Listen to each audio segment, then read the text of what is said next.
Yes, Assalamualaikum. Welcome to another lecture of parallel and distributed computing. Today we will continue with the V threads. जैसे कि आप लोगों को पता है, हमें प्रीवियस लेक्चर में हमने POSIX थ्रेड्स की इंट्रोडक्शन देखी कि वो होते क्या हैं और कुछ मुख्तलिफ थ्रेड मॉडल्स जिसमें हमने many to one, one to one and many to many या मैनी टू फ्यू जो थ्रेड मॉडल्स है वो हमने डिस्कस किए। उसके बाद फिर हमने थ्रेड एपीआई को देखा जिसमें हमने थ्रेड मैनेजमेंट अंडरस्टैंड की और हमने म्यूटिक्स लॉक्स अप्लाई करना जो है वो सीख लिया।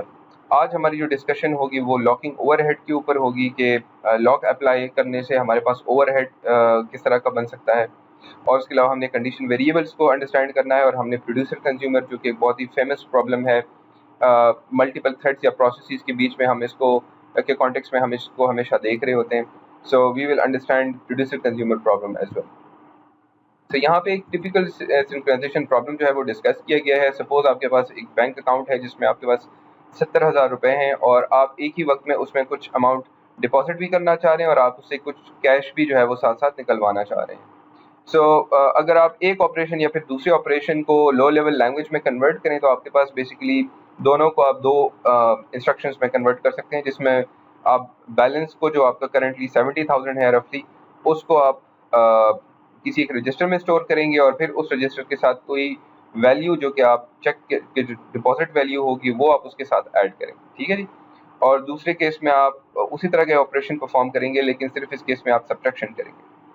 यहाँ पे ये बहुत ज़रूरी है कि आप जो ये इंस्ट्रक्शंस एग्जीक्यूट कर रहे हैं इनका ऑर्डर क्या हो, और उनके ऑर्डर के बेसिस पे आपके पास इश्यूज जो है वो अराइज हो सकते हैं। जैसे कि अगर एक ऑर्डर ये हो सकता है कि पहले आप इस इंस्ट्रक्शन को एग्जीक्यूट कर लें चेक डिपॉजिट का, और फिर उसके बाद फिर ये वाली इंस्ट्रक्शन एग्जीक्यूट कर लें विथड्रॉल वाली, और उसके बाद फिर या एड ए डिपॉजिटेड या फिर सब्ट्रैक्ट बी विथड्रॉन। अगर आप इन दोनों में से किसी एक को भी आगे पीछे किसी को भी एग्जीक्यूट करते हैं तो उससे आपके पास जो डिजायर्ड आउटपुट है वो ठीक नहीं आएगी, ठीक है।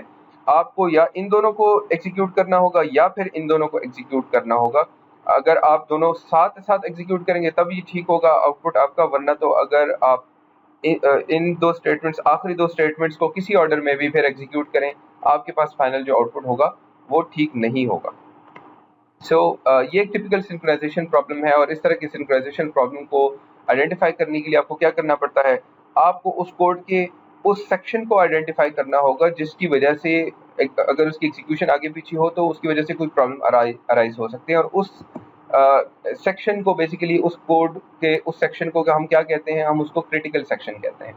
तो क्रिटिकल सेक्शन वाले कोड के लिए हमें क्या करना पड़ता है, हमें उसके लिए एक एंट्री सेक्शन का एक कोड बनाना पड़ता है और एक एग्जिट सेक्शन का एक कोड बनाना पड़ता है, ताकि एंट्री सेक्शन के थ्रू हम ये देखें कि कोई दूसरा प्रोसेस इस वक्त क्रिटिकल सेक्शन में तो नहीं है। अगर वो अपने क्रिटिकल सेक्शन में है तो इसका मतलब ये है कि वो किसी शेयर्ड डेटा के ऊपर इस वक्त काम कर रहा है, और हमें उसका इंतजार कर लेना चाहिए कि जैसे ही वो अपना काम कंप्लीट कर ले, अपनी तमाम इंस्ट्रक्शंस एक साथ एग्जीक्यूट कर लें, उसके बाद फिर हम अपनी एग्जीक्यूशन को जो है वो शुरू कर दें, ठीक है। तो वो हमारा एंट्री सेक्शन होगा, और जैसे ही कोई दूसरा प्रोसेस अपने पर्टिकुलर क्रिटिकल सेक्शन को एग्जीक्यूट कर ले तो फिर वो किसी एग्जिट सेक्शन से पास हो जो कि ये एक लिहाज से सिग्नल भेज दे या फिर अलाउ करे दूसरे प्रोसेसेस को या थ्रेड्स को कि वो अपने फिर क्रिटिकल सेक्शन को एग्जीक्यूट करना शुरू कर दें, ताकि इस तरह से प्रोग्रेस भी होती रहे और म्यूचुअल एक्सक्लूजन भी जो है वो हम अचीव कर सकें, ठीक है जी। आपने ये देखा था कि म्यूचुअल एक्सक्लूजन को अचीव करने का जो हमने प्रीवियस लेक्चर में हमने जो तरीका देखा था वो म्यूटिक्स लॉक के थ्रू था, जिसमें हम पी थ्रेड्स की म्यूटिक्स लॉक यूज़ करते हैं और उसके अनलॉक वाले फंक्शन यूज़ करते हैं इन ऑर्डर टू लॉक और unlock the resources. So the mutex lock would actually be the entry section and the mutex unlock would actually be the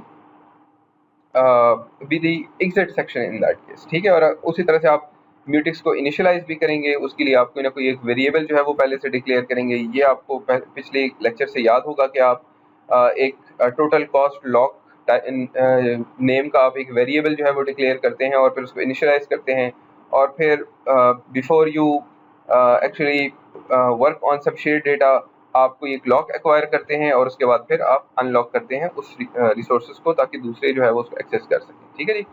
इसकी वजह से प्रॉब्लम क्या हो सकता है, अगर 2 या 3 या 40-50 तक जो थ्रेड्स हैं फॉर एग्जांपल आपने बनाए हैं और वो सब एक ही रिसोर्स के ऊपर काम कर रहे हैं, सो प्रॉब्लम क्या राइज हो सकती है कि अगर 1-2 थ्रेड्स हो तो इट्स फाइन कि अगर एक थ्रेड कोई एक रिसोर्स के ऊपर कोई काम कर रहा है तो दूसरे थ्रेड सिर्फ एक ही थ्रेड इंतजार कर रहा है। लेकिन अगर ये नंबर इंक्रीज हो जाए, 40-50 पे चली जाए, तो फिर एक ही थ्रेड एक वक्त में कोई एक काम करेगा, बाकी सारे थ्रेड्स जो है वो इंतजार कर रहे होंगे, वो एक ब्लॉक स्टेट में होंगे, बिकॉज उनका काम वो क्या करेंगे, अगर एक थ्रेड ने इस लॉक को एक्वायर किया और वो इस कोड को एग्जीक्यूट कर रहे हैं, तो बाकी 40 जो है वो यहाँ पे इस लॉक के ऊपर स्टक हो जाएंगे और वो आगे प्रोसीड नहीं कर पाएंगे। तो इसकी वजह से एक ओवरहेड क्रिएट हो रहा है कि बाकी थ्रेड्स को भी कोई ना कोई काम कर लेना चाहिए, बनस्बत ये कि वो उस ब्लॉक्ड स्टेट में पड़े हैं। तो उस चीज़ को अवॉइड करने के लिए क्या किया है यहाँ पे, उसका एक सोल्यूशन जो है यहाँ पे सजेस्ट किया गया है, वो है ट्राई लॉक की सूरत में। यहाँ पे वो एक फंक्शन है जिसका काम ये है कि इंस्टेड ये कि आप लॉक के फंक्शन के ऊपर ब्लॉक्ड हो जाएं और इंतज़ार करते रहें, बनस्बत ये आप ट्राई लॉक वाला फंक्शन यूज़ करें और आपको स्टेटस रिटर्न होगा कि आया इस वक्त आप जो है वो लॉक एक्वायर कर सकते हैं या नहीं कर सकते। अगर नहीं कर सकते कोई दूसरा काम कर लें, अगर कर सकते हैं तो अच्छी बात है, अपने क्रिटिकल सेक्शन को जो है वो एग्जीक्यूट कर लें। ठीक है जी। So that's why we actually use the try lock. So as you can see in this slide, we are going to see try lock in action, and the only thing that is different from the previous code is that of the lock status, जो कि हमने यहाँ पे एक declare किया और उसको हम वैल्यू असाइन कर रहे हैं try lock के फंक्शन की। Basically the try lock would return a value, और यहाँ पे एक प्री डिफाइंड वैल्यू है, जैसे आप यहाँ पे देख रहे हैं ebc के नाम से।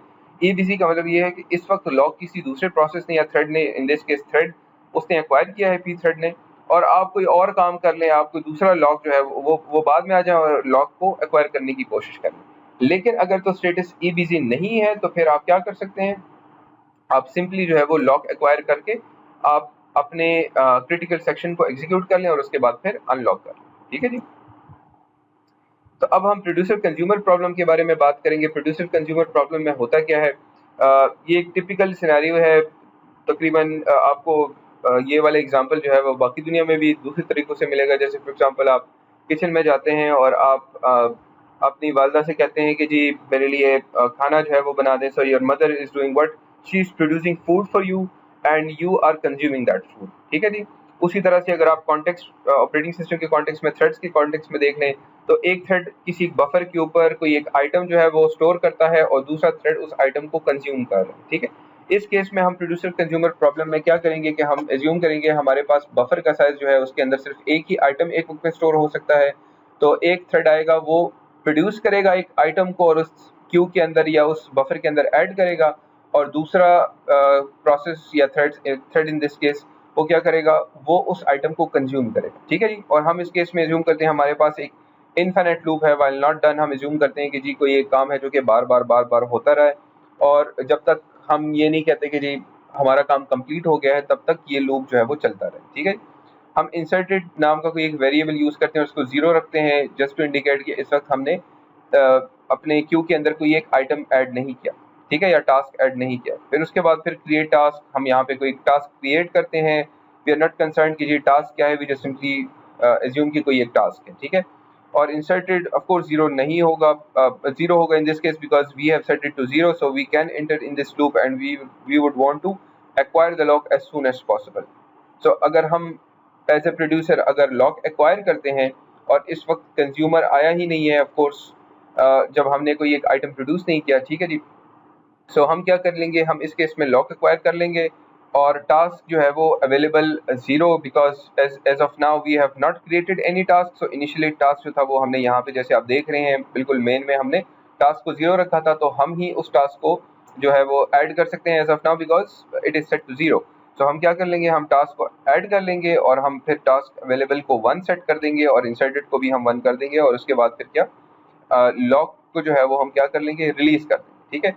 अब सपोज आपके पास फिर कंज्यूमर आया है और कंज्यूमर जो है वो ये देखना चाह रहा है कि क्या वो कोई आइटम को अब कंज्यूम कर सकता है या नहीं कर सकता। ठीक है जी। सो उस केस में कंज्यूमर के कोड में हम यहाँ पे एक्सट्रैक्टेड नाम का कोई एक वेरिएबल यूज करते हैं और उसको हम 0 सेट करते हैं कि हमने एज ऑफ नाउ जो है वो कोई भी आइटम एक्सट्रैक्ट नहीं किया।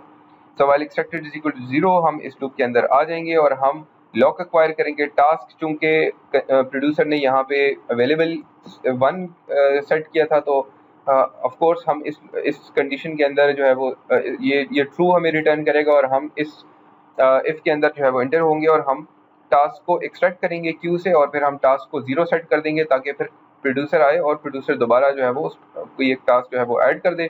एक्सट्रैक्टेड को हम 1 सेट कर देते हैं और उसके बाद फिर हम लॉक को रिलीज कर देते हैं। ठीक है। और उसके बाद फिर अगर उस टास्क को लॉक रिलीज करने के बाद फिर हम प्रोसेस करना चाह रहे हैं उसके ऊपर जो भी ऑपरेशन परफॉर्म करना चाह रहे हैं, मतलब अब हम उस टास्क को कंज्यूम करने का जो है वो हमारा टाइम जो है वो यहाँ पे आ गया है। ठीक है, सपोज कि आपके पास कंज्यूमर दोबारा आया है और लेट्स सपोज कंज्यूमर वाला थ्रेड जो है वो बार बार कंटिन्यूसली एग्जीक्यूट हो रहा है और अब दोबारा प्रोड्यूसर की बारी ही नहीं है।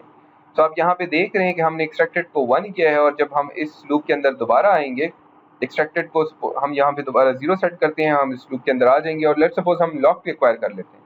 लेकिन यहाँ पे ये वाली जो कंडीशन है ये हमारे पास फॉल्स होगी, बिकॉज टास्क अवेलेबल जो है वो यहाँ पे हम ऑलरेडी 0 सेट कर चुके हैं और वो 1 तभी सेट होगा जब प्रोड्यूसर वाला ये कोड जो है वो एग्जीक्यूट होगा। So even if we have acquired the lock we will not be able to consume anything from the queue and we would acquire the lock, this condition would be false, we would again come over here, we would unlock। ठीक है, तो चाहे ये code 1000 मरतबा चले, जब तक producer वाला कोड नहीं चलता तब तक हम कोई एक आइटम को कंज्यूम नहीं कर सकते क्यू से। और उसी तरह से ये वाला कोड भी है, सपोज के आइटम एक कंज्यूम हो चुका है और प्रोड्यूसर वाला कोड बार बार एग्जीक्यूट हो रहा है, तो अगर हम एक मरतबा आइटम को एक टास्क को क्रिएट कर लें और हम उसको अवेलेबल टास्क अवेलेबल को हम 1 सेट कर दें, तो उसके बाद अगर हम लॉक जो है वो रिलीज कर दें और दोबारा से यही कोड अगर एग्जीक्यूट करने की कोशिश करें, तो आप यहाँ पे देखेंगे कि even if inserted is equal to 0 और हम लॉक एक्वायर कर भी लेते हैं, again task would be equal to 1 and we are trying to check if the condition is equal to 0 and of course it is going to be false and we are again going to release the lock और हम as a producer हम कोई भी एक और task जो है वो क्रिएट नहीं कर सकते होंगे। ठीक है जी, so this even if this code would continue forever, in both cases we will not be facing any issues. और ऑफ कोर्स ये काम हो सकता है बड़ी स्मूथली कि प्रोड्यूसर एक कोड जो है वो प्रोड्यूस कर कोई आइटम या टास्क प्रोड्यूस कर ले और कंज्यूमर उसको कंज्यूम कर ले। ठीक है, और आप साथ ये भी देख रहे हैं कि जो शेड वेरिएबल है जो कि बेसिकली ये एक टास्क है, वो टास्क जो है वो या तो प्रोड्यूसर एक वक्त में एक्सेस कर सकता होगा या फिर कंज्यूमर एक वक्त में जो है वो एक्सेस कर सकता होगा। बेसिकली टास्क तो एक आइटम ऐड करना है, जो इंपॉर्टेंट चीज़ है वो ये क्यू है। Queue is actually your shared resource, जिसके ऊपर दोनों जो है वो कोई ना कोई मैनिपुलेशन कर रहे होते हैं, या तो उसके अंदर कोई एक टास्क ऐड करते हैं या फिर उसके अंदर कोई टास्क जो है वो उससे एक्सट्रैक्ट कर रहे होते हैं। ठीक है जी, तो through mutex locks we have seen के हम बड़े आराम से जो है वो एक शेड डेटा को के ऊपर लॉक जो है वो आराम से लगा सकते हैं। अब आगे कंडीशन वेरिएबल्स क्या है। ठीक है जी, सो a condition variables allows a thread to block itself until specified data reaches a predefined state। अब यहाँ पे लॉक की केसेस में एक और चीज़ जो है वो हम यहाँ पे देख रहे हैं कि हमारे पास जब फॉर एग्जांपल कोई एक आइटम हमने प्रोड्यूस कर लिया है एज ए प्रोड्यूसर, तो हम कंज्यूमर को ये नहीं बता सकते कि अब आप जाके आइटम को कंज्यूम कर लो, अब आइटम जो है वो आपके पास अवेलेबल है।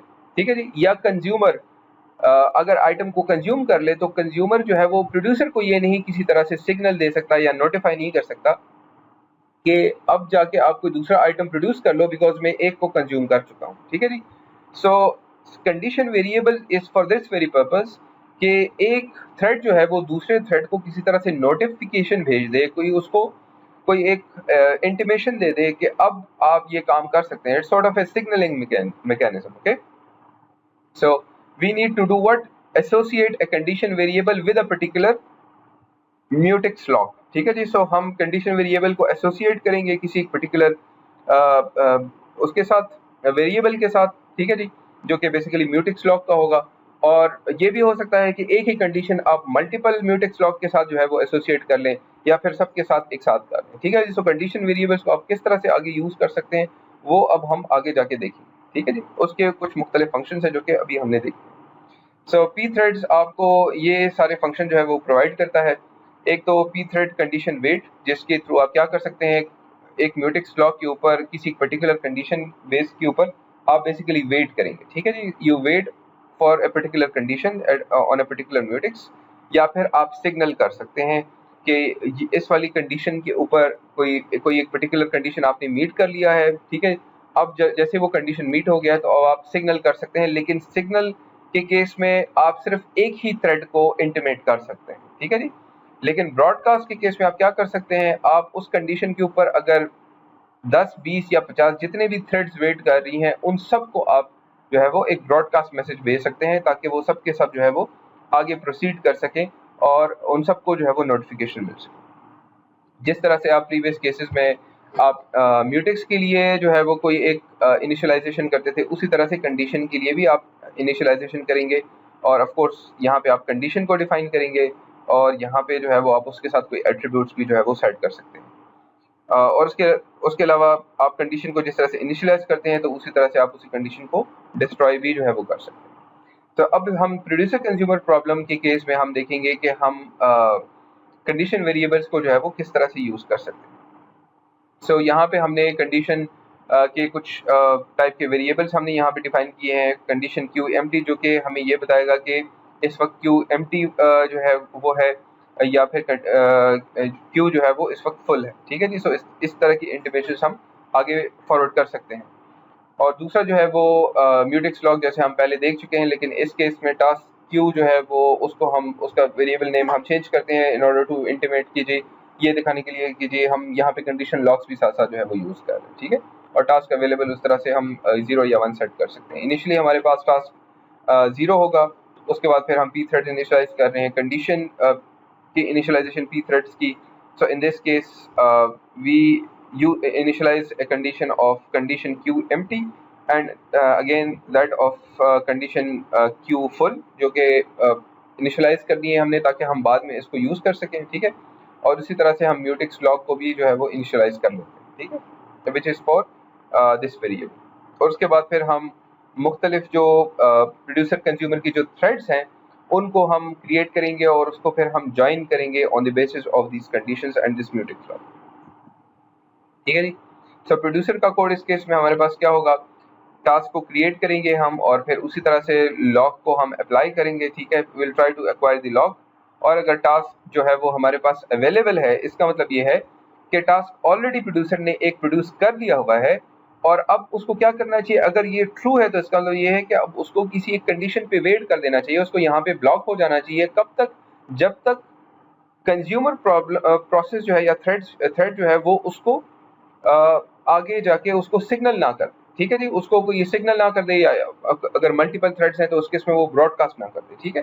सो अगर टास्क वो ऑलरेडी एक क्रिएट कर चुका है तो वो क्या, अगर ये कंडीशन फिर ट्रू होगी, ठीक है, और क्या हो जाएगा, वो जाके वेट करना शुरू कर देगा, इंतजार करना शुरू कर देगा किस चीज के लिए, एक सिग्नल के लिए जो कि उसको कंज्यूमर प्रोसेस जो है वो आगे जाके बताएगा। So this thread would be blocked over here if it has already produced an item.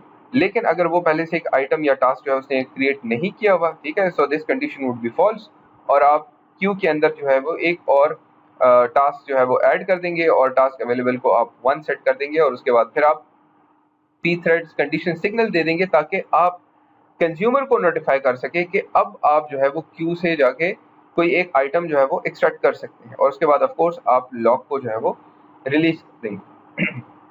Same way consumer का कोड है, आप पहले लॉक को एक्वायर करने की कोशिश करें और जैसे ही आप लॉक को एक्वायर करने की कोशिश करेंगे आप ये देखेंगे कि क्या टास्क अवेलेबल है या नहीं है। अगर तो टास्क अवेलेबल नहीं है तो फिर आप क्या करेंगे, आप यहाँ पे वेट करना शुरू कर देंगे क्यू फुल की कंडीशन के ऊपर के। मतलब ये है कि आप वेट कर रहे हैं किस चीज़ का, कि जब तक क्यू फुल नहीं हो जाता और जैसे ही क्यू फुल हो जाता है, of course for this very mutex lock, क्योंकि आपने इसी क्यू लॉक को एक्वायर करने की कोशिश की है, ठीक है। सो आप यहाँ पे स्टक हो जाएंगे। लेकिन अगर तो आपके पास ये कंडीशन फॉल्स है, ठीक है जी, जिसका मतलब ये है कि आप क्यू से जो है वो एक्सट्रैक्शन कर सकते हैं और टास्क को अब आप 0 सेट कर देते हैं because now the consumer the producer can actually produce a task if he wants to. और अगेन यहाँ पे आप सिग्नल देंगे एज अ कंज्यूमर फिर आगे प्रोड्यूसर को कि क्यू जो है वो अब एम्प्टी हो चुका है। तो अब अगर आप इंतजार कर रहे थे कि आप क्यू के अंदर कोई एक चीज़ ऐड करेंगे तो अब आप उस आपको वो मैंने इंटीमेशन जो है वो प्रोवाइड कर दी है और अब आप लॉक को आगे अनलॉक जो है वो रिलीज कर देंगे so that the producer can now acquire the lock and apply the operation and add a task to the queue, ठीक है जी। So that's the way of using the condition variables. इस case में जैसे आप यहाँ पे देख रहे हैं ये वेट कर रहा है कंडीशन क्यू फुल के ऊपर ये बताने के लिए कि मैं अब इंतज़ार कर रहा हूँ कि क्यू कब फुल होगा, ठीक है जी। और अगर आप देखें तो इस केस में सिग्नल जो है वो क्यू फुल की तरफ से ही दिया जा रहा है फ्रॉम द प्रोड्यूसर एंड। और अगर आप इस केस में देखें आगे जाके अगर वो कोई सिग्नल कर रहा है कंज्यूमर प्रोसेस तो वो QMT के ऊपर कर रहा है, मतलब ये कि अब QMT हो गई है और अब अगर प्रोड्यूसर कोई एक आइटम प्रोड्यूस करना चाह रहा है तो वो कर सकता है। और अगर ऑफ कोर्स उस केस में अगर प्रोड्यूसर ने एक आइटम पहले क्रिएट किया हुआ था और वो यहाँ पे इंतजार कर रहा था कि कब क्यू जो है वो एम्प्टी होगा, तो उसको जब सिग्नल मिलेगा तो इस वेट के बाद फिर आगे जाके वो फिर आइटम कोई एक इंसर्ट कर सकता है। आइटम या टास्क वो ऑलरेडी क्रिएट कर चुका था लेकिन वो यहाँ पे ब्लॉक हो गया था because he wanted to wait for the consumer to consume an item. ठीक है जी। So that's all about the producer consumer problem and about pthreads, and we are done with the pthreads discussion. इंशाल्लाह अगले lecture में जो है वो हमारी discussion जो है वो शुरू होगी OpenMP से, और OpenMP के ऊपर हम इस तरह से कुछ प्रोग्राम्स देखेंगे और होपफुली आपको वो इसकी निस्बत काफ़ी जो है वो आसान लगेगा। ठीक है जी। So take care of yourself और इंशाल्लाह अगले लेक्चर में जो है वो हमारी बात होगी। अल्लाह हाफ़िज़।